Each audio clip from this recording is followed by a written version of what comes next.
എന്താ ചെയ്ത്? ഞാൻ വർക്ക് ചെയ്യുന്ന കണ്ടില്ലേ? നിന്റെ വർക്ക് ഞാൻ കണ്ടു. എന്ത്? എന്താ ഇത്? ഫോട്ടോ. ഈ ഫോട്ടോയുടെ ഉദ്ദേശം എന്താന്നാ ഞാൻ ചോദിച്ചത്. എനിക്ക് അങ്ങനെ പല ഉദ്ദേശങ്ങളും ഉണ്ടാവും. എല്ലാം നിന്നോട് പറയണോ? ഒരു കാര്യം ചെയ്യ്, നിനക്ക് അവളോട് പറയാൻ പറ്റിട്ടുണ്ടെങ്കിൽ നിന്നോട് പറഞ്ഞു. ഞാൻ ജോലി ചെയ്തോണ്ടിരിക്കുക. ഇതിനിടെ കയറി ഒന്ന് അലമ്പിടാക്കരുത്. ഞാൻ ഹെഡ് ഓഫീസിലേക്ക് റിപ്പോർട്ട് ചെയ്യും. നീയും നിന്റെ ഒരു ഹെഡ് ഓഫീസ്. നീ ആരോട് ചോദിച്ചിട്ട് ടോമിന്റെ കൂടെയുള്ള ഫോട്ടോ ഏത് സ്റ്റാറ്റസ് ഇട്ടതെന്ന്? ഞാൻ ആരോടാ ചോദിക്കണ്ടേ? നീ എന്നോട് ചോദിക്കണം. നീ ആരാ? ടോമിന്റെ അമ്മായിയമ്മയോ? പോണം, ഒന്ന് വന്നോളൂ.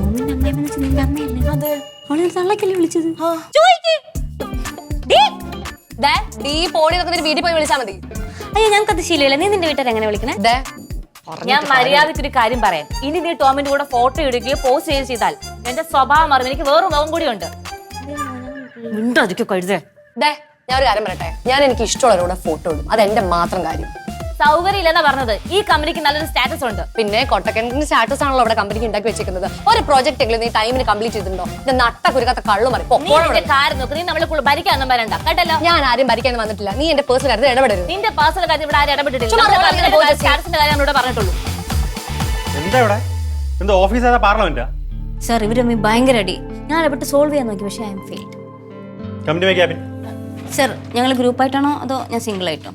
എൻ്റെ നമ്പർ ആകുമ്പോൾ ഞാൻ അറിയിക്കാം കേട്ടോ. വാ.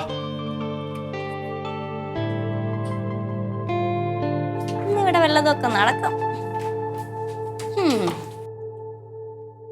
ഒരു IT കമ്പനി കിടന്ന് പറയേണ്ട വർത്താനാണോ നിങ്ങൾ അവിടെ കിടന്ന് പറഞ്ഞത്? സർ ആദ്യം ഇവിടെ വഴക്കിടാൻ വന്നത്. ഞാൻ ടോമിന്റെ ഫോട്ടോ ഇട്ട് ഇവൾക്ക് എന്താ പ്രശ്നം? അതല്ല സാർ, നമ്മുടെ കമ്പനിക്ക് നല്ലൊരു സ്റ്റാറ്റസ് ഉണ്ട്. പുറത്തുള്ള ആളുകൾ ഇവരുടെ ഫോട്ടോ കണ്ട നമ്മുടെ കമ്പനിയെ കുറിച്ച് എന്ത് വിചാരിക്കും? അല്ല, അങ്ങനെ തെറ്റിദ്ധരിക്കാൻ മാത്രം അതിനകത്ത് ഒന്നുമില്ലല്ലോ ജെസ്സി. അതെ സാർ, ഞാനും സാറും നമ്മുടെ ഇവിടുത്തെ സ്റ്റാഫുകളും ചേർന്ന് കുറെ കഷ്ടപ്പെട്ടിട്ടാ ഈ കമ്പനിക്ക് നല്ലൊരു സ്റ്റാറ്റസ് ഉണ്ടാക്കിയെടുത്തത്. അല്ലേ അല്ലേ? അതെ, ശരിയാണ്. അപ്പം അത് പോകാൻ ശ്രമിച്ചാ എനിക്ക് ഇഷ്ടപ്പെടുവോ? ഞാനത് ചോദിച്ചു, അത്രേ ഉള്ളൂ. സർ, ഞാനും ടോമും എടുത്ത ആ ഫോട്ടോയില് ഒരു വൃത്തികേടുമില്ല. അത് വളരെ നോർമൽ ആയിട്ടൊരു സെൽഫിയാ സർ. പിന്നെ അത് കാണുന്നവർക്ക് ആർക്കാണെങ്കിലും മനസ്സിലാവും. ജെസ്സിക്ക് ചുമ്മാ അസൂയ സർ. അസൂയോ? എന്തിനി? ഞാനും ടോമും കൂടി ഒരുമിച്ചിരിക്കുന്നതില് ജെസ്സിക്ക് ആ കാര്യത്തിൽ അസൂയപ്പെടേണ്ട കാര്യമൊന്നുമില്ല.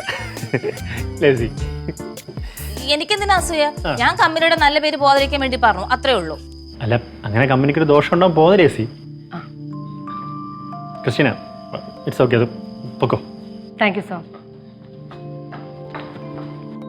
ജെസ്സി, ഇതുപോലത്തെ ചെറിയ ആരെങ്കിലും റിയാക്ട് ചെയ്യാൻ തുടങ്ങിയാലേ നാളെ നമ്മുടെ ഒരു കുടുംബമായി കഴിയുമ്പോഴത്തേക്ക് എങ്ങനെ ഒരുമിച്ച് മുന്നോട്ട് പോകും?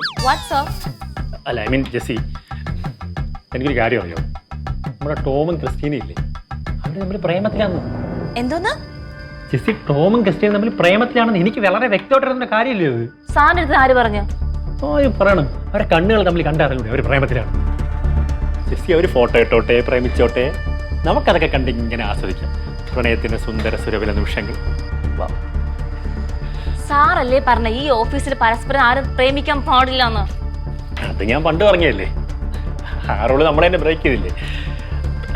അതായത് സാർ, എനിക്ക് കുറച്ചും കൂടെ വർക്കുകൾ പെൻഡിങ് ഉണ്ട്. ഞാൻ അത് കംപ്ലീറ്റ് ചെയ്യാൻ നോക്കട്ടെ. അങ്ങനെ നല്ല കുട്ടിയായിട്ട് പോയി പ്രൊജക്ട് കംപ്ലീറ്റ് ചെയ്യും. Not girl.